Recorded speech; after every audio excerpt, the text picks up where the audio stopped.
हम ये कह रहे हैं जी, ये हमारे पास एक वेबसाइट है। अब हम ऑन साइट एसईओ को आगे लेकर जा रहे हैं। हाँ, और हम ये कह रहे थे कि हमने टाइटल की बात की। आप लोगों से मैंने गूगल सर्च कंसोल का लेक्चर भी शेयर किया हुआ, देखा सबने ना।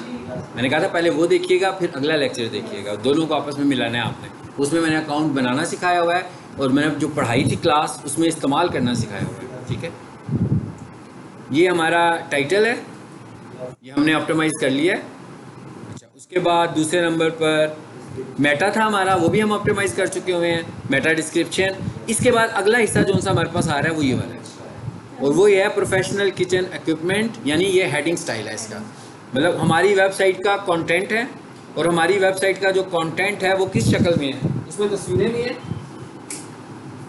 वेबसाइट के कंटेंट में आप देख रहे हैं ना, इमेजेस भी हैं, हेडिंग भी है, पैराग्राफ्स भी है, ऐसे ही है। आपकी वेबसाइट का जो कंटेंट है यानी जो टाइपिंग है उसका स्टार्ट हमेशा हेडिंग से होना चाहिए। बिल्कुल वैसे ही है जैसे हम बुक पढ़ते हैं, तो बुक्स में भी हम जो डाटा पढ़ रहे होते हैं वो हेडिंग्स की सूरत में ही लिखा होता है। तो अब यहाँ पर जो हमने हेडिंग लिखी हुई है, आप नोट करें कि टाइटल में जो हेडिंग है बेस्ट प्रोफेशनल किचन इक्विपमेंट, और यहाँ पर जो हेडिंग है प्रोफेशनल किचन इक्विपमेंट, इसका मतलब क्या हुआ, सेम है।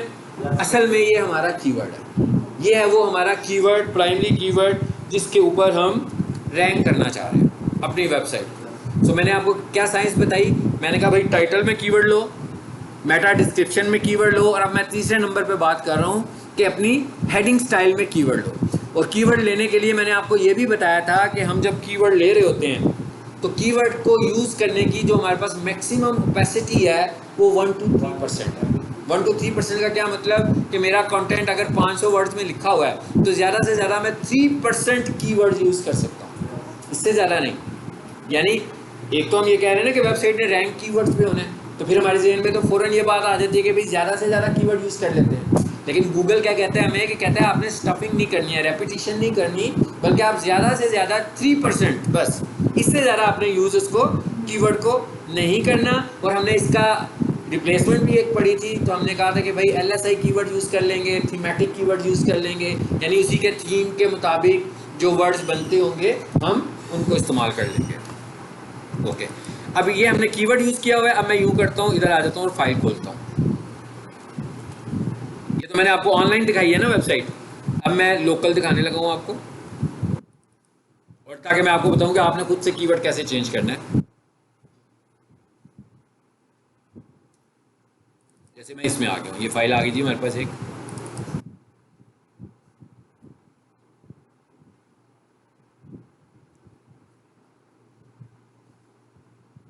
ये इंडेक्स की फाइल है, इसी को खोल लेते हैं। मैं पहले इसे खोल रहा हूँ। अब जरा देखें, ये वेबसाइट खुल गई, ये वेबसाइट नहीं खुली, ये लोकल कॉपी खुली है। देखें इसके साथ क्या लिखा हुआ आ रहा है, फाइल लिखा हुआ आ रहा है, यानी ये ओरिजिनल नहीं है बल्कि लोकली खुल रही है, मेरे कंप्यूटर से खुल रही है, इंटरनेट से नहीं खुल रही है। इसमें और इसमें फ़र्क आपको पता लग रहा है, ये ऑनलाइन है और ये ऑफलाइन है। कैसे पता लग रहा है, इसके आगे क्या लिखा हुआ आ रहा है, ये फाइल लिखा हुआ है, और इसके साथ क्या लिखा हुआ है, ये लॉक बना हुआ है। ये साफ पता लग रहा है कि ये इंटरनेट है, ये ऑनलाइन चल रहा है सब कुछ। इसमें आ जाते हैं। अब हम ये कह रहे हैं कि भाई यहाँ पर हमारा कीवर्ड होना चाहिए, ऐसे ही है ना। अभी अगर आप नोट करें तो हमने अल्लामा साहब का नाम यूज़ किया हुआ है, तो अगर किसी की वेबसाइट हो उसका नाम, जैसे मैं कहूँ पीक सोल्यूशन की वेबसाइट है, तो पीक सोल्यूशन का नाम कीवर्ड तो नहीं हो सकता ना। एज ए एक्स्ट्रा कीवर्ड बेशक मैं इसे यूज़ कर लूँ, लेकिन मेरा प्राइमरी कीवर्ड कभी भी नहीं होगा, इसलिए कि पीक सोल्यूशन तो एक ऐसा नाम है जिसे वैसे ही लोग जानते हैं। मतलब कंपनी का जो नाम है वो तो आपका कीवर्ड नहीं हो सकता, क्योंकि वो होगा ही यूनिक। मतलब पीक सोल्यूशन एक ही होगा, स्टार्स अकेडमी एक ही होगी, मतलब कोई भी होगा, किप्स एक ही होगा। तो उनका जो नाम है वो तो ब्रांड है, वो तो कीवर्ड नहीं है। कीवर्ड क्या है, उनकी सर्विसेज, कीवर्ड्स क्या है, उनकी प्रोडक्ट्स। सो इसका मतलब क्या हुआ कि मुझे यहाँ पर असल में कीवर्ड बनाना चाहिए। अगर मैं इन्हीं के हिसाब से बात करूँ कि भैया अल्लामा शफाअत रसूल साहब हैं, तो इनका कीवर्ड होना चाहिए बेस्ट इस्लामिक स्कॉलर इन पाकिस्तान। ठीक है, तो हम ये कहें जनाब, अब ये फ़ायदा है कि भाई कोई भी बंदा लिखेगा ना बेस्ट इस्लामिक स्कॉलर, या लिखेगा इस्लामिक स्कॉलर इन पाकिस्तान, तो अल्लामा शफाअत रसूल की वेबसाइट खुलेगी। तो इसका मतलब ये हुआ कि हम लोगों ने ऑप्टिमाइजेशन की है, या प्रोडक्ट के हिसाब से या सर्विसेज के हिसाब से, मतलब किसी एक हिसाब से हमने इसकी ऑप्टिमाइजेशन की है। अब आ जाते हैं जरा इस फाइल में। अब इसे हमने खोलने एडिट करने, मैं इस पर राइट क्लिक करता हूँ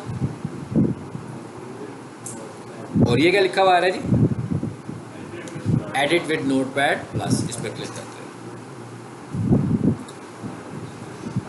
ये मैंने आपसे कहा था कि आपको मुश्किल होगी, क्योंकि ये सब चीज़ें ये सब लोग पहले सीख चुके हुए हैं। तो आप फ्रेश क्लास में आएंगे, उसमें भी यही हमारा टॉपिक है, यहीं से क्लास स्टार्ट हो रही है, मगर वो बिल्कुल पहले दिन से हो रही है, ठीक है। वो आपको ईजी होगी, समझने में आसानी होगी आपको जी। आगे अब हम कहाँ पर हैं इस वक्त? देखिए, अगर मैं इस वेबसाइट पर देखूँ तो मैं किस कंटेंट की बात करूँ, इसे बंद ही कर देते हैं, पेज कंफ्यूज कर रहा है एक्स्ट्रा। मैं इस वक्त टाइटल की बात कर रहा हूँ, ठीक है।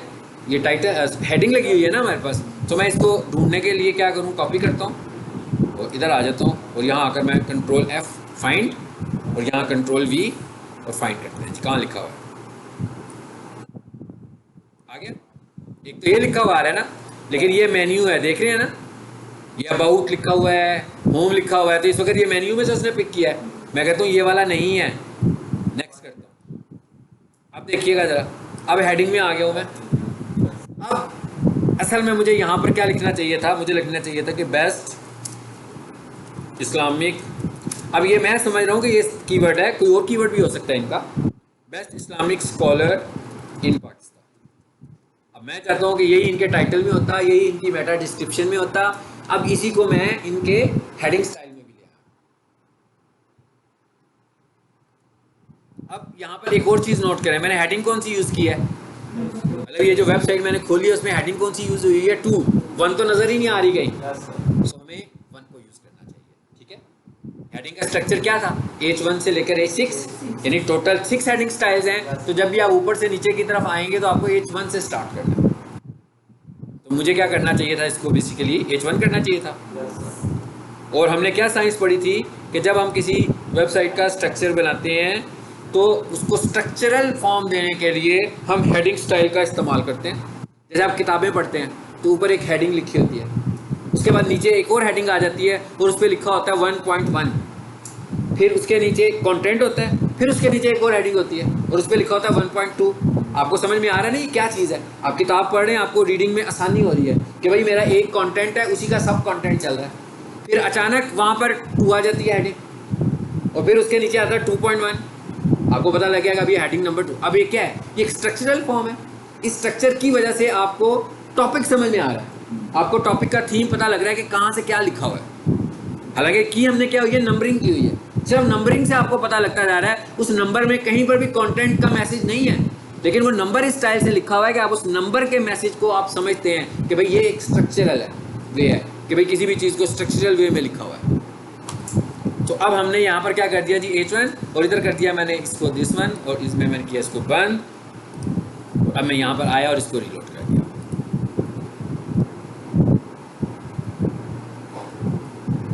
आ गया? अच्छा, अब अगली चीज़ क्या है,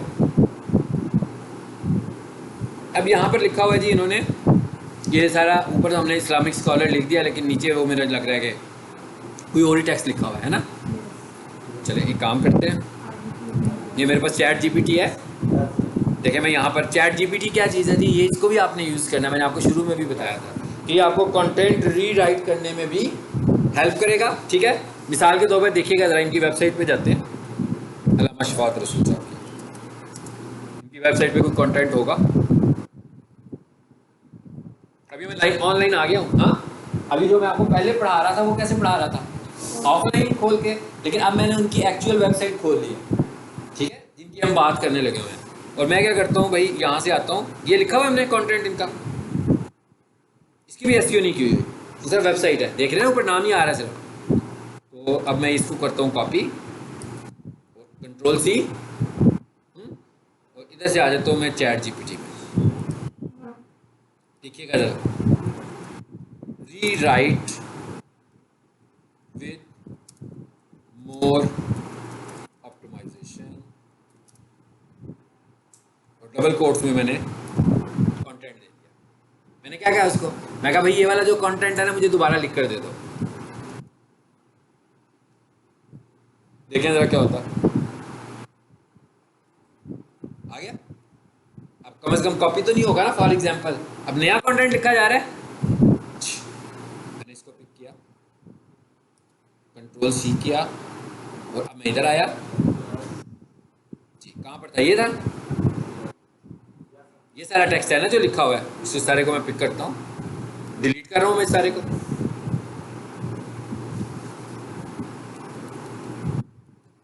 और यहाँ पर पेस्ट कर देता हूँ।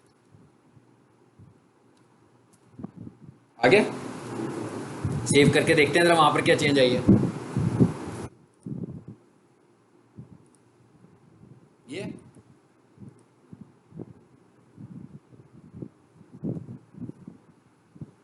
आ गया नया टेक्स्ट, देखिए कितनी क्विकली मैंने चैट जीपीटी से लिखवा लिया।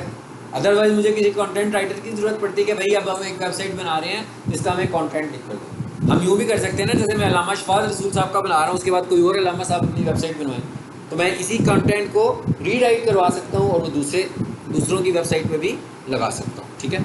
अच्छा, अब हमने कहा जी अल्लामा शफात रसूल, क्या लिखा है जी, highly regarded Islamic religious scholar. अच्छा, अब मैं यहाँ पर कोशिश करने लगा, इसको मैं थोड़ा सा मॉडिफाई करना है। क्यों करना है, मैंने यहाँ पर ये कीवर्ड लगाना है, क्योंकि असल में मैं क्या चाहता क्या हूँ, मैं चाहता ये हूँ कि कोई भी बंदा गूगल पर आए और आकर लिखे कि बेस्ट इस्लामिक स्कॉलर इन पाकिस्तान, तो अल्लामा शफात रसूल साहब की वेबसाइट ओपन हो जाए। बेस्ट इस्लामिक स्कॉलर लिखे तो इनकी वेबसाइट ओपन हो जाए। इसका मतलब है मेरा मेन कीवर्ड ये है, यानी मैंने टाइटल में भी टारगेट कर लिया, मैंने मेटा पे भी टारगेट कर लिया, मैंने हेडिंग में भी टारगेट कर लिया। अब कहाँ रह गया, पैराग्राफ में। ये जब भी हमने नया पैराग्राफ लिखवाया, अब मैं यहाँ पे इसे टारगेट करने लगा हूँ। जरा देखते हैं कैसे करना है आपने इसे टारगेट। एक तो मैं थोड़ा सा इस वर्ड को एडजस्ट करूँगा। पहले लिखा हुआ है अल्लामा शफात रसूल इज हाईली, हमारा क्या कीवर्ड था, हाँ, बेस्ट इस्लामिक स्कॉलर।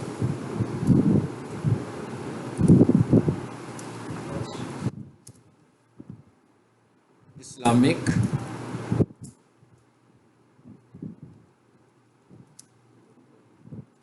स्कॉलर इन, और कंटेंट लिखने के लिए अच्छी प्रैक्टिस क्या होती है, छोटे छोटे पैराग्राफ्स, छोटे छोटे सेंटेंसेस, मतलब ज़्यादा बड़े पैराग्राफ भी ना लिखें और ज़्यादा बड़े सेंटेंसेस भी ना लिखें। मैंने एक सेंटेंस यहाँ पे क्लोज ही कर दिया, हाँ। अच्छा, जब मैंने ये क्लोज किया, अभी मैं उसको अगले को भी कुछ करता हूँ सीधा। अल्लामा शफात रसूल इज़ बेस्ट इस्लामिक स्कॉलर इन पाकिस्तान, यहाँ आया मैं और यहाँ आकर मैं टैग लगाने लगा स्ट्रॉन्ग। जब आपने पैराग्राफ के टेक्स्ट को नुमायां करना होगा कि भाई ये पैराग्राफ के अंदर ये खास चीज़ जो है ये हमारा कीवर्ड है, अब हम वहाँ पर कौन सा टैग यूज़ करेंगे, या तो बोल्ड का यूज़ करेंगे या स्ट्रॉन्ग का यूज़ करेंगे। तो मैंने कहा हाँ भाई ये स्ट्रॉन्ग लगाया और इधर आए और ये यहाँ पर आकर ना पाकिस्तान जहाँ पे ख़त्म हो रहा है, यहाँ पर इस टैग का एंड कर दिया हमने। जी क्या हुआ, नहीं, स्ट्रॉन्ग, बोल्ड का भी, स्ट्रॉन्ग का स्ट्रॉन्ग, मैंने कहा बोल्ड का भी होता है और स्ट्रॉन्ग का टैग पूरा लिखते हैं, ठीक है। अच्छा, उसके बाद लिखते हैं आगे क्या था, अब इस सेंटेंस को भी ठीक कर लेना।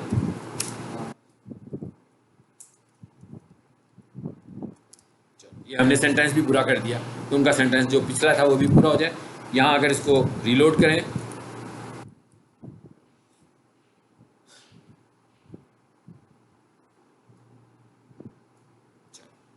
कीवर्ड आ गया बीच में, बोल्ड भी हुआ है, ठीक है, और नीचे से अगला सेंटेंस भी शुरू हो गया। ये हमने इस्तेमाल किया किस चीज़ का, ये हमने इस्तेमाल कर लिया पैराग्राफ के अंदर भी, यानी हम यही कह रहे थे कि हेडिंग में भी होना चाहिए, और हम ये कह रहे थे कि आपके पैराग्राफ में भी होना चाहिए, और पूरे कंटेंट में 3% होना चाहिए। पूरा कंटेंट मतलब क्या है, वो वाला कंटेंट जो आप वेबसाइट पे देख सकते हैं उसको हम कहते हैं कंटेंट, ठीक है। यानी अगर मैं ये कहूँगा टाइटल जो लिखा हुआ है वो नहीं है कंटेंट, बॉडी में, बॉडी के अंदर जो कंटेंट है, जो विजिटर को आपकी वेबसाइट नज़र आ रही है, जो विजिटर्स आपकी वेबसाइट को देख रहे हैं, हम उसकी बात कर रहे हैं, ठीक है। अब अगली चीज़ क्या आ गई हमारे पास, इमेज। अगला जो हमारे पास ऑप्टिमाइजेशन का ऑन साइट का फैक्टर था वो क्या था, इमेजेस है। अब हमने क्या करना है कि हमने कहना है कि भाई यहाँ पर बेसिकली क्या होना चाहिए था, असल में अल्लामा साहब की फ़ोटो होनी चाहिए थी कोई, ठीक है ना, वो टीच कर रहे होते, प्रीच कर रहे होते, मतलब उन्हीं की कोई फ़ोटो होती है यहाँ पर। हम सपोज कर लेते हैं कि इस वक्त ये रेलिवेंट है, हम टाइम सेव करने के लिए फ़ोटो नहीं चेंज करा अभी मैं। इसका मतलब क्या हुआ कि मुझे इससे ऑप्टिमाइज़ करना है। अब जरा एक दफ़ा रिकॉल करते हैं इमेज ऑप्टिमाइजेशन को। इमेज ऑप्टिमाइजेशन में हम लोगों ने क्या क्या पढ़ा था? हमने कहा था भाई इमेज ऑप्टिमाइजेशन का पहला फैक्टर ये है कि आपके इमेज का साइज़ ज़्यादा बड़ा नहीं होना चाहिए, नंबर 1। और बड़े बड़े इमेजेस भी बनाने की ज़रूरत नहीं है। मतलब ये तस्वीर अगर बड़ी लग रही है कोई बात नहीं, मैं इसको और छोटा भी कर लूँ, क्योंकि हमें जितना छोटा इमेज वेबसाइट पे लाएंगे लोड भी जल्दी होगा, जितना बड़ा इमेज वेबसाइट पे लाएंगे लोड भी लेट होगा। आप किताबें भी देखते हो ना, किताबों में भी बहुत बड़ी बड़ी तस्वीरें नहीं होती हैं, पैराग्राफ के साथ पैरेलल पिक आ रही होती है जो थोड़ा सा उस पैराग्राफ को रिप्रेजेंट कर रही होती है। हम भी यही करना चाह रहे हैं। तो नंबर 1 क्या हुआ जी? साइज़। अब इमेज ऑप्टिमाइजेशन साइज वाइज कैसे होनी है? साइज वाइज ऐसे होनी है कि मतलब मेरा जो इमेज है ना वो 900 किलोबाइट्स का है। सो मैंने कहा भाई इसको 900 की बजाय क्यों ना हम 200 किलोबाइट्स कर लें, साइज़ बच गया हमारा। अब इस तरह के अगर हमारे पास 50 इमेज वेबसाइट पर होंगे तो कितना सारा साइज़ हमने सेव कर लिया अपनी वेबसाइट के लिए। अब ये करना कैसे है, मतलब ये काम कैसे होगा? ये काम या तो कोई डिज़ाइनर करेगा आपके लिए, भाई आप उसे कहोगे भाई इमेजेस को चेक करो ऑप्टिमाइज़ हो सकते हैं कि नहीं हो सकते हैं, आपको मैं खुद तरीका बताने लगूंगा आपने कैसे करना है इसको। इसके लिए एक तो आप फोटोशॉप में अगर एक्सपर्ट हैं फिर तो आप कर लेंगे ना फोटोशॉप खोल के। अब हम ये कहते हैं नहीं मैं ये काम ऑनलाइन करने लगूँगा, देखते हैं कैसे। यहाँ पर आकर ना मैं कोई कीवर्ड लिखता हूँ, मैं लिखता हूँ ऑनलाइन इमेज ऑप्टिमाइजेशन टूल्स, लिख लिया। नीचे लिखा आ रहा है ऑनलाइन इमेज कंप्रेशन टूल्स। एक ही बात है ना, मैंने कहा एक ही बात है। चलो जी इसी को क्लिक कर लेते हैं। इसका मतलब क्या हुआ? आपने इस तरह ऑनलाइन कोई टूल ढूंढना है जो क्या करे आपके इमेज को कंप्रेस कर दे, आपको किसी एक्स्ट्रा स्किल की जरूरत नहीं पड़ेगी।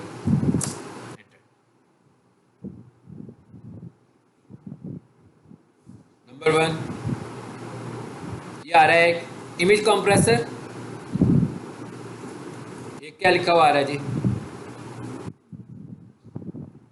Image optimiser. कितने सारे आ गए? कोई सा भी इनमें से यूज कर लें आप, मैं इसको यूज कर लेता हूँ। अब इधर आते हैं, तस्वीर में आए जरा पहले, यहाँ पर आ जाते हैं, इस पर राइट क्लिक करें जरा। अब असल में क्या होना चाहिए, ये इमेज आपके पास होनी चाहिए ना, क्योंकि मैं इसे अपलोड करूँगा। अच्छा एक, अब मैं लोकल चला रहा हूँ ना इसको, तो इसका मतलब क्या हुआ? ये तस्वीर कहाँ पड़ी हुई है? सबको पता होगा ये तस्वीर कहाँ पड़ी हुई है, इमेजेस में। मैं इधर आया, यहाँ से हम पहचान लेंगे कहाँ है भाई ये तस्वीर। ये वाली है, ओके। माउस इस पे रखते हैं। ऑलरेडी छोटी है ये, मैं कही ऑलरेडी बड़ी कंप्रेस है, हमने शायद पहली कंप्रेस भी लगाई होगी, ठीक है। अच्छा सपोज कर लेते हैं क्या कहता है ये जो इमेज ऑप्टिमाइजेशन का टूल है वो हमें क्या कहता है कि क्या ये मज़ीद कंप्रेस हो सकती है कि ये इज़ फाइन। अब मैं इधर आता हूँ वापस। अब ये सारा काम ऑनलाइन होने लगा, अब कंप्यूटर से नहीं कुछ हो रहा। हाँ ये टूल खुल चुका हुआ है, देखिए ऑनलाइन है। ये क्या लिखा है? Upload files. ज़रूरी नहीं है एक फाइल, आपका पूरा इमेजेस के अंदर जितनी भी फाइलें हैं सारों को पकड़ लो आप।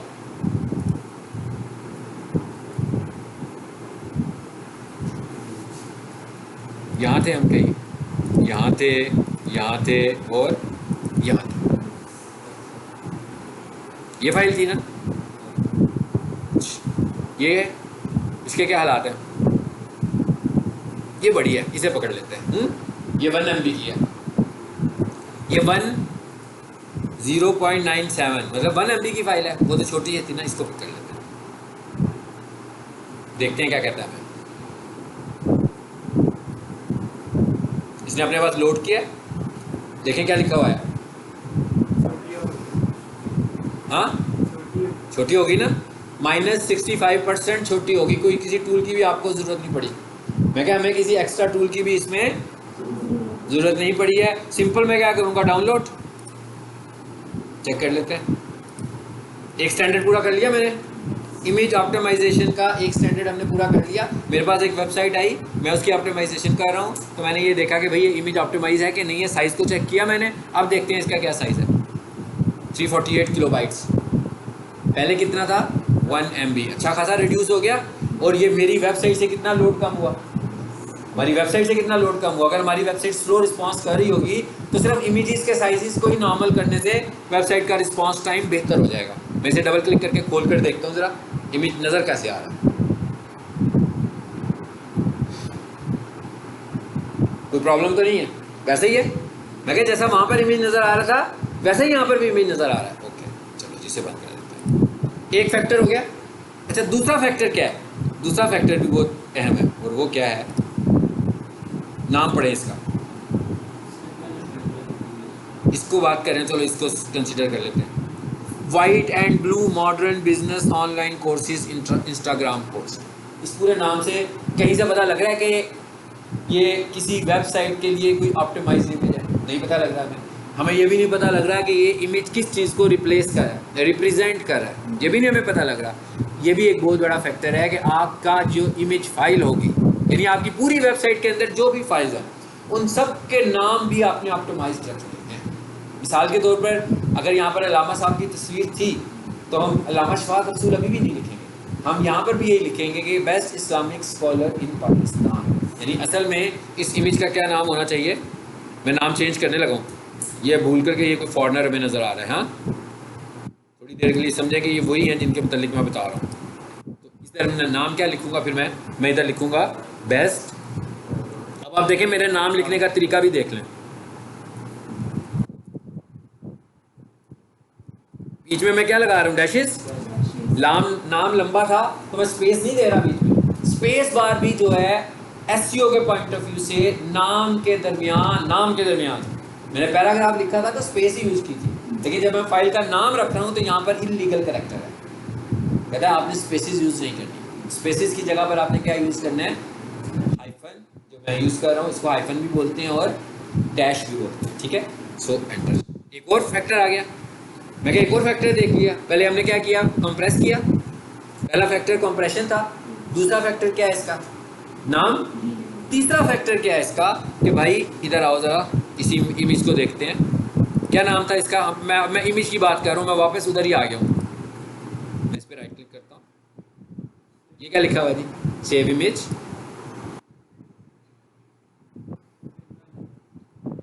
इसका नाम भी ठीक नहीं है ना? हमें नाम ठीक करना चाहिए था। इसको इसे छोड़ देते हैं ना। फिलहाल मैं एक काम करता हूँ, मैं इसको ढूंढता हूँ ज़रा कोडिंग में जाकर देखता हूँ ये कहाँ है। ठीक है, ये देखिए मैं आपको ढूंढने का तरीका बता रहा हूँ बेसिकली कि आप टेंशन में ना आए। मैंने इसे यहाँ से कॉपी किया, मैंने और किसी काम के लिए सेव नहीं था करना, और यहाँ आया मैं कंट्रोल F किया और यहाँ पेस्ट कर दिया। यही है ना नाम? Fine next. देखें ज़रा आगे सीधे उधर ही, मैं क्या सीधा उधर ही आया ना। ये क्या लिखा हुआ आ रहा है जी? इमेज। ये जो लिखा है ना क्लास, ये हमसे रिलेटेड नहीं है, ये एसईओ से रिलेटेड डेवलपर का काम है जिसने हमें वेबसाइट बनाकर दी हुई है। हमें इसमें कोई चेंज नहीं करना है, एसईओ में इसका कोई रोल नहीं है, इसलिए आपने इसको इग्नोर करना है। एसआरसी हमारे से रिलेटेड है। आपने क्या करना था? नाम चेंज करना था ना। जैसे मैंने अभी नाम चेंज किया, तो अगर मैंने नाम चेंज किया तो यहाँ कर भी फिर चेंज करना चाहिए। वहाँ जो चेंज कर दिया वहाँ पर चेंज कर दिया ना नाम, जो मैंने समझाया था।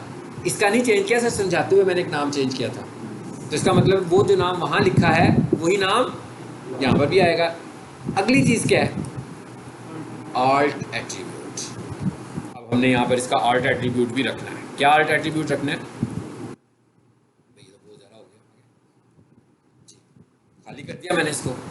ऑल्ट एट्रीब्यूट भी हमारा एसईओ का एक बहुत बड़ा फैक्टर है। ठीक है, और क्या होना चाहिए ऑल्ट एट्रीब्यूट? बेस्ट इस्लामिक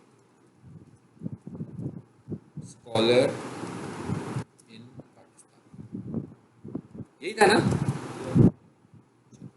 आप जो अपना ऑल्ट एट्रीब्यूट दे सकते हैं वो बिटवीन 120 टू 140 कैरेक्टर्स दे सकते हैं, यानी 120 से लेकर 140 कैरेक्टर्स तक हम अपना ऑल्ट एट्रीब्यूट दे सकते हैं। तो इसका मतलब क्या हुआ कि अगर हम चाहें तो एक से ज़्यादा कीवर्ड्स को भी फोकस कर सकते हैं।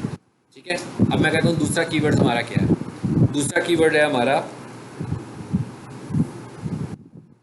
सपोज कर लेते हैं कि मरकज़े बिलाल है,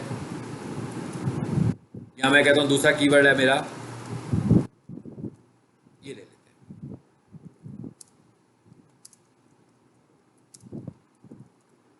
पता लग गया? चाहूँ तो 2 कीवर्ड एडजस्ट कर दिए, चाहूँ तो एक कीवर्ड एडजस्ट कर। तीसरे नंबर पर क्या था इसका एक एट्रीब्यूट, टाइटल भी था। मैं कहता हूँ भाई टाइटल में भी जो अपना एक कीवर्ड यूज़ कर लेते हैं, कौन से वाला, पहले वाला। प्राइमरी तो यही है ना जिसको मैं लेकर चल रहा हूँ हर जगह।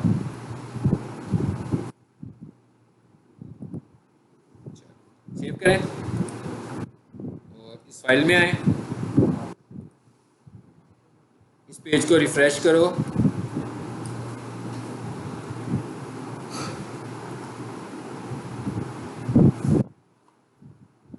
माउस लाइंस के ऊपर सिर्फ पहले लिखा हुआ है बेस्ट इस्लामिक स्कॉलर इन पाकिस्तान।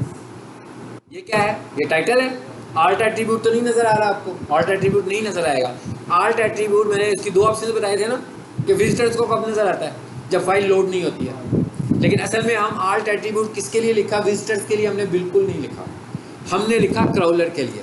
क्योंकि तस्वीर, हमारी वेबसाइट को अगर रैंक करना है तो हमारे इमेज को भी तो रैंक करना है उसने। जैसे मैं आपको यहाँ पर दिखा रहा था पिछले दिनों, क्या दिखा रहा था, ये प्रोफेशनल किचन इक्विपमेंट, यही था ना। क्लिक करें,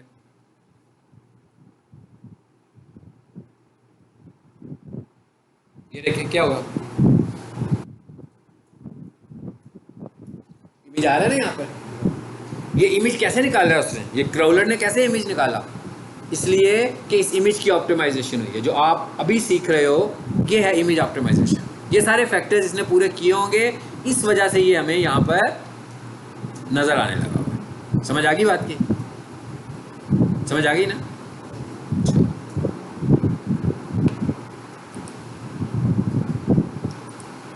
तो इमेजेस की भी बात होगी। अब धड़ा इमेजेस है ना, बार बार इमेजेस हैं, एक ही स्टाइल है सारा।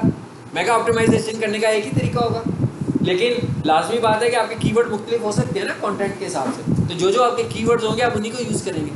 हो सकता है आप एक कीवर्ड को एक से ज़्यादा दफ़ा यूज़ करना चाह रहे हैं, करें, लेकिन 100% तो एक ही नहीं होंगे ना, मुख्तलिफ होंगे। जैसे मिसाल के तौर पर नीचे कोई उनकी तस्वीर हो जहाँ पर वो तस्वीर पढ़ा रहे हो, ठीक है, नीचे कोई तस्वीर हो जहाँ पर वो जुम्मा पढ़ा रहे हो, जहाँ पर वो मुहर्रम, अब इन सब के कीवर्ड्स अलग-अलग होंगे ना। समझ आ गई बात की। सो अब हमने एक और क्राइटेरिया देख लिया। अगला क्राइटेरिया क्या है जी हमारे पास ऑन साइट का जो रह गया हमारा, वो है हाइपरलिंक्स, यानी आपकी वेबसाइट की लिंकिंग। आपकी वेबसाइट्स आप ही के पेजेस के साथ लिंक भी होनी चाहिए, नंबर 1, और आपकी वेबसाइट एक्सटर्नल लिंक भी होनी चाहिए, यानी दूसरे पेजेस से भी, और दूसरे पेजेस के ऊपर लिंक्स होने चाहिए जो ट्रैफिक को आपकी वेबसाइट पे लेकर आए, यानी ये है हाइपरलिंक्स। और जो लिंक्स हमें, मिसाल के तौर पर अगर मैं यहाँ से जाऊँ दीनों दुनिया में, और इसके अंदर जब हम जाएं दीनों दुनिया में और यहाँ पे कहीं क्लिक करें तो वापस हम आ रहे हैं होम पेज पर, जिसका मतलब क्या होगा कि हम लिंक्स, इंटरनल लिंक्स बना रहे हैं, वेबसाइट के अंदर ही लिंक्स बना रहे हैं। और अगर मैं यहाँ पे क्लिक करूँ, फॉर एग्जांपल समझें कि मैं यहाँ अल्लामा शफ़ाअत रसूल पे क्लिक करूँ और वो इनके पेज पर ले जाए, मुझे फेसबुक पेज पर ले जाए, इसका मतलब क्या होगा, एक्सटर्नल लिंक है। इसी तरह मैं फेसबुक पर एक पोस्ट लगाऊँ और वहाँ पर भी एक लिंक लगा दूँ, और कोई बंदा वहाँ पर जब क्लिक करे तो वो मेरी वेबसाइट पर आ जाए, तो ये भी हाइपरलिंक है। ये सारे हाइपरलिंक्स हैं जो आपको अपनी वेबसाइट पे बनाने हैं। हाइपरलिंक कैसे बनना है, अभी मैं एक हाइपरलिंक बनाकर आपको दिखा देता हूँ। फॉर एग्जांपल समझ लेते हैं ये लिंक है, सो मेरी फेसबुक पेज से। अब हमने हाइपरलिंक कैसे बनाना है देख लेते हैं।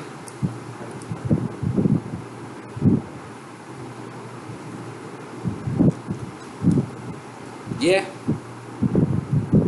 सपोज करें यहाँ पर मैं एक हाइपरलिंक देने लगा, हाँ सिर्फ समझाने के लिए आपको बता रहा हूँ। हाइपरलिंक आपने बड़े रेलिवेंसी से देने हैं, यानी कोई भी बंदा कंटेंट पढ़ रहा हो लेकिन सारी चीज़ें तो उस पेज पे नहीं हो सकती, तो उस कॉन्टेक्स्ट में आपने हाइपरलिंक लगाना है कि भाई यहाँ पे क्लिक करोगे तो उधर चले जाओगे। अब मैं यहाँ पर आया और यहाँ अगर मैं दिखा देता हूँ ए, यही है ना, हाइपरलिंक के लिए यही यूज़ करते हैं ना, ए स्पेस href इक्वल्स टू,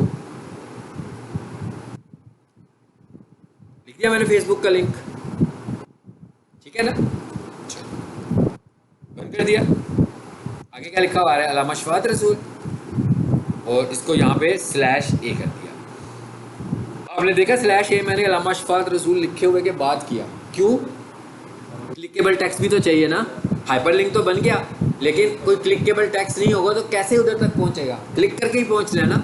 तो इसलिए मैंने बाहर जाकर टेक्स्ट को भी इनरोल इसके अंदर ले आया हूँ मैं इसके अंदर, ठीक है। अब हम इसको सेव करते हैं। अब जरा इधर आकर देखते हैं, देखते हैं जब हाइपरलिंक भी बन गया होगा इसका। बन गया, क्लिक करूँ मैं, देखते हैं कहाँ आते हैं। अभी तो मैंने इनके पेज का लिंक नहीं बनाया ना, वो तो मैंने जो मुझे पेज खुला हुआ था उसी के साथ लिंक बना दिया, बन गया लिंक। इसी तरह मैं इधर भी कोई पोस्ट लगा के इधर भी उसके लिंक्स दे सकता हूँ। क्लियर होगी बात? इनको हम बोलते हैं लिंक्स। एक इंटरनल लिंक्स हैं और एक एक्सटर्नल लिंक्स हैं। मतलब एक लिंक क्या है, आपकी वेबसाइट टू वेबसाइट है, और एक लिंक क्या है, आपकी वेबसाइट से बाहर निकलने लगे हुए हैं, और एक लिंक क्या है, वो बाहर से आपकी वेबसाइट के ऊपर आने लगे हुए हैं, जिसको हम लिंक बिल्डिंग बोलते हैं, जिसको हम ऑफ साइट एसईओ बोलते हैं। ऑफ साइट एसईओ है ना टॉपिक हमारा, on site SEO, technical SEO, of site SEO. Of site SEO basically क्या है, लिंक बिल्डिंग है, दूसरों की वेबसाइट के ऊपर आपके लिंक्स हैं। कोई भी बंदा किसी दूसरी वेबसाइट पर जाएगा, कंटेंट जैसे उर्दू पॉइंट की वेबसाइट है, वहाँ पर जाकर मैं पीक सोल्यूशन का एक लिंक ऐड कर देता हूँ। कोई भी बंदा उर्दू पॉइंट पढ़ रहा होगा, उधर पीक सोल्यूशन लिखा हुआ आएगा, वो उस पर क्लिक करेगा, पीक सोल्यूशन की वेबसाइट पे आ जाएगा। इसका मतलब क्या हुआ, उससे वहाँ से एक पीक सोल्यूशन का लिंक मिल गया, और इससे क्या हुआ, उर्दू पॉइंट की अथॉरिटी को भी पीक सोल्यूशन वालों ने कैश कर लिया। ठीक है, ये लिंक बिल्डिंग में टॉपिक पढ़ाऊंगा, ये भी आपको जस्ट मैंने इसका एक आइडिया दिया है।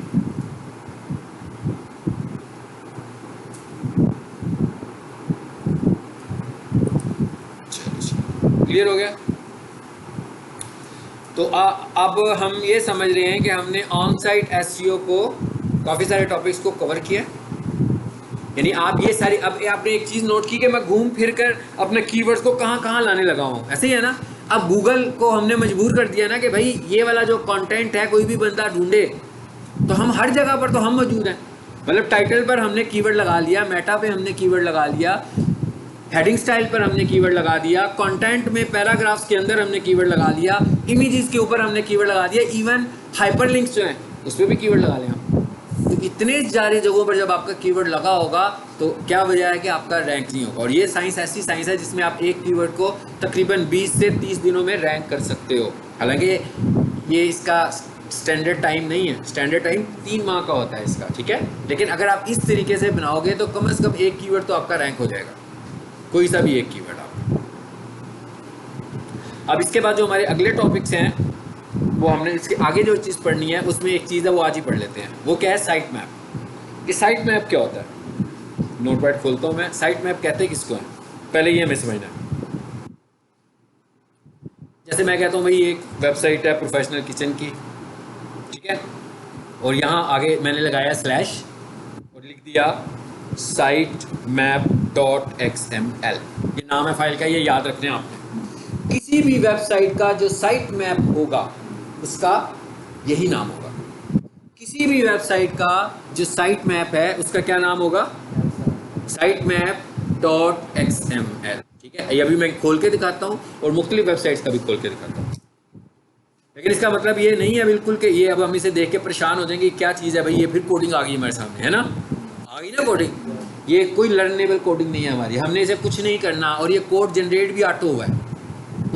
ये है क्या चीज़ वैसे, आप ये समझे जैसे कोई घर होता है ना तो उसका नक्शा बनाते हैं ना, मैप बनता है पहले, फिर उस मैप के मुताबिक घर बन जाता है। लेकिन अब हमने यहाँ क्या किया हुआ है, वेबसाइट बनाई हुई है, उसके बाद उसका नक्शा बनाया है। आप ये समझ लें कि हमारी वेबसाइट का एक नक्शा है, यानी ये एक नक्शा बना दिया कि भाई ये हमारी वेबसाइट है, ये हमारी एक वेबसाइट का मैप है, तो ये इसका स्ट्रक्चर है, ये इसके अंदर मेन्यूज़ हैं, ये इसके अंदर सब मेन्यूज़ हैं, और सब मेन्यूज़ में इस तरह की इंफॉर्मेशन पड़ी हुई है। अब इसका फ़ायदा किसको है, आपको क्या लगता है कि यूज़र्स को इससे कुछ लेना देना है? बिल्कुल कुछ नहीं लेना देना। यूज़र को तो साइट मैप का कुछ भी नहीं करना, ना उसने ये साइट मैप आके पढ़ना है, उसको तो इन्फॉर्मेशन चाहिए ना आपके बिज़नेस के मतलब, ये उसके लिए नहीं है। ये वाला काम भी आप किसके लिए कर रहे हो, क्राउलर के लिए कर रहे हो। क्यों, आप कह रहे हो कि जब क्राउलर आपकी वेबसाइट पर आएगा और क्राउलिंग करेगा तो उसको सबसे पहले क्या डिसाइड करना है कि भाई पहले मैं ये देख तो लूँ ये वेबसाइट क्या है, इसका स्ट्रक्चर क्या है, सब कुछ उसने समझना है ना। इसका मतलब क्या हुआ, इसे सारे को समझने में उसका टाइम लगेगा। तो हमने क्या किया, एक साइट मैप बनाकर उसका ये मसला हल कर दिया कि अलहदा से हमने अपनी एक वेबसाइट पे साइट मैप रखा हुआ है। जैसे ही वो वेबसाइट पर आता है उससे पहले ही उसको पता लग जाता है इस वेबसाइट का स्ट्रक्चर कैसा स्ट्रक्चर है, इस वेबसाइट का, उसको स्ट्रक्चर का पहले से ही पता लग गया। ये भी एक एसईओ का बहुत स्ट्रॉन्ग फैक्टर है, ठीक है। अब मिसाल के तौर पर मैं कोई और वेबसाइट खोलता हूँ,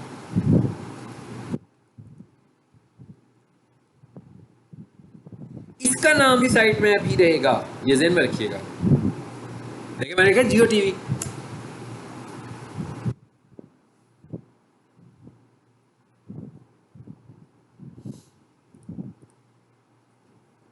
नहीं लिखा गया था साइट मैप।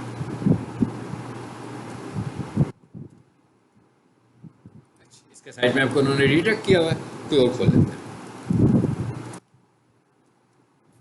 स्टार्स, ये पहले मैंने वेबसाइट खोली है स्टार्स की, अब इसके आगे मैं इसका साइट मैप देने लगा।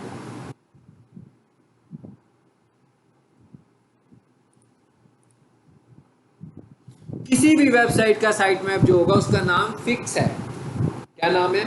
साइट मैप .xml, फिक्स नाम। यानी हर वेबसाइट का साइट मैप, जितनी भी वेबसाइट्स होंगी सबका साइट मैप का नाम यही होगा। ठीक है, ये वेबसाइट नहीं खुली,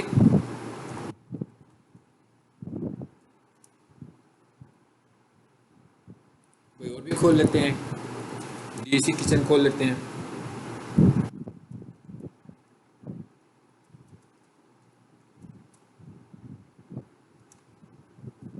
नेट बंद हो गया,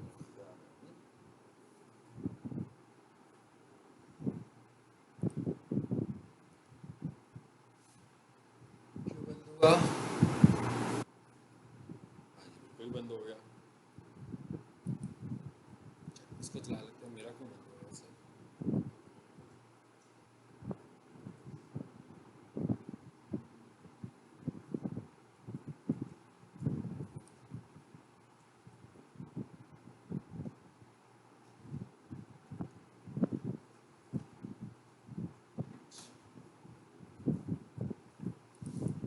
इसको रीलोड करें, आ गया उसका साइट मैप। इसको रीलोड करें, इसका भी साइट मैप खुल गया, सबके नाम के साथ साइट मैप लिखा हुआ। तो ये तो अभी आपको मैंने बताया कि साइट मैप है क्या, सिर्फ अभी हमने ये समझा कि व्हाट इज साइट मैप। अब हम ये देखने लगे हैं कि साइट मैप कैसे बनाना है, बनता कैसे है साइट मैप। ठीक है, यानी हमें पता लग गया साइट मैप क्या है, ये भी पता लग गया साइट मैप चेक कैसे होगा। अब हम ये कह रहे हैं साइट मैप बनाना कैसे है, इसके लिए भी वही ऑनलाइन टूल में इस्तेमाल करने लगा। हाँ, पहले मैंने क्या कहा था कि भाई इमेज कंप्रेशन, अब मैं कहने लगा हूँ ऑनलाइन, ये साइंस आपको याद रखनी है बस। हाँ, ऑनलाइन साइट मैप जनरेटर, बस सिंपल मैंने लिख दिया ऑनलाइन। ये भी फ्री टूल है, इससे ही हम अपना किसी भी वेबसाइट का साइट मैप बना सकते हैं। आपने प्रैक्टिस करनी हो, 20 वेबसाइट लें, पकड़ते जाएं और साइट मैप बनाते जाएं, प्रैक्टिस होती जाएगी आपकी। इसके लिए आपको किसी वेबसाइट के एक्सेस की ज़रूरत नहीं है, तो इसमें तो सिर्फ यूआरएल देना है ना। आपको वेबसाइट के यूआरएल का पता, आप बना सकते हो। आगे कितनी सारी वेबसाइट्स आ गई हैं, पहले वाली कोई पिक कर लेते हैं। लिखा गया है मैंने ऑनलाइन साइट मैप जनरेटर, इस पर आए, इधर आए, जिस वेबसाइट का भी आपने साइट मैप बनाना है ना, उसका नाम लिख दो। मिसाल के तौर पर मैं इसका साइट मैप बनाने लगा हूँ, इसको राइट क्लिक किया, कॉपी किया, इधर आए और यहाँ पर आकर इस वेबसाइट का नाम लिख दिया, कॉपी पेस्ट किया ना भाई, वेबसाइट खोली और लाकर यहाँ पर पेस्ट कर दिया। उसके बाद ये क्या लिखा हुआ आ रहा है जी, स्टार्ट, बस आपका काम खत्म, उसका काम शुरू। ये बना रहा है, मैसेज चेंज होगा तो मुझे बता दीजिएगा। चेंज हो गया, इसका मतलब बन गया। व्यू, डाउनलोड, फाइल का नाम वही आ रहा है, कॉपियाँ बहुत सारी होगी इसलिए इसके साथ ब्रैकेट में 1 2 3 4 लिखा हुआ आ रहा है। तो बार बार मैं बना रहा हूँ ना साइट मैप्स, इससे पहली क्लास में भी बनाया, इस क्लास में भी बनाया। तो यहाँ पर देखिएगा ऑलरेडी भी एक साइट मैप बना होगा, ये देखें असल वाला ये पड़ा हुआ पहला, इसका नाम चेंज नहीं हो सकता। हाँ, अगर फॉर एग्जांपल इसने जो नया बनाया वो किस नाम से बनाया है, साइट मैप 1 बनाया है ना, ये गलत नाम है। मुझे क्या करना है, इस वाले को डिलीट करना है और उसके नाम को, देखिए मैं इसको डिलीट कर देता हूँ कि भाई इसकी, ये तो मैंने बनाया ही नहीं है, ये था ना मेरा। अब मैं इसको रीनेम करूँगा आकर। क्या मतलब है इसका, कि इसका नाम फिक्स है भाई, ये नाम के आगे पीछे कुछ नहीं हो सकता। बन गया। 1 2 3 क्यों आता है, जब किसी चीज़ की एक कॉपी पहले से मौजूद होती है तो अगली कॉपी 1 आ जाती है, फिर एक और लेते हो तो 2 आ जाती है, फिर एक और लेते हो तो 3 आ जाती है। ठीक है, लेकिन यहाँ पर ये नहीं चलेगा, यहाँ पर इसका नाम साइट मैप फिक्स नाम है, यानी इसमें चेंज नहीं हो सकता, हल्का सा भी चेंज नहीं हो सकता, ये रिजर्व नेम है। साइट मैप बन गया।